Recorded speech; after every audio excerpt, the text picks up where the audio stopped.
She was grabbed by a stranger who covered her head. She fell to the ground, struggling to break free. She screamed for help, but the man wore headphones. He sealed her mouth with tape and bound her hands and feet. After confirming no one was around, he picked her up and tossed her into the trunk.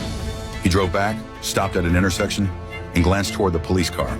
The officer met his gaze, yet nothing happened. He drove to a villa in the suburbs and dragged the woman into a secret room. I want you to listen very carefully. Every wall here had soundproofing installed 1 meter back. He warned her not to make a sound, then ripped off the tape. He stood up, walked out of the room, took out a pistol, and loaded it. He re-entered the room.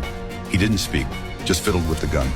She began begging for mercy with money. I don't want your money. This man only wanted to uncover the truth behind his wife's murder. I want you to tell me your name. My name is Kathy Nolan. He was dissatisfied with this answer.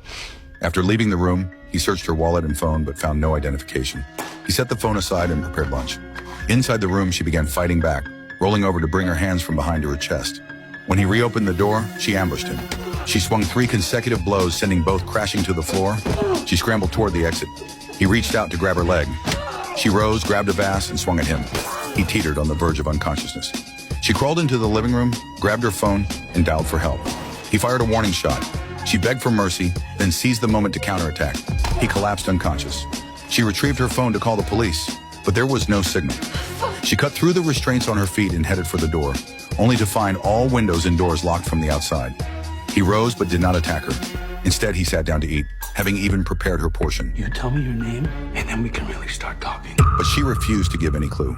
He dragged her back into the secret room and locked her inside. He watched the footage of his wife and child, grief and rage erupting simultaneously. Armed with a gun, he returned to the room to demand her name, receiving the same refusal. Kathy was the name of your dead sister. Come on! Over the 4 years since his wife's mysterious death, he had uncovered every detail of the killer's crimes, yet she persistently chose to lie. He teetered on the edge of collapse. Just then, police cars approached the villa. But now the question was, whom would the police believe?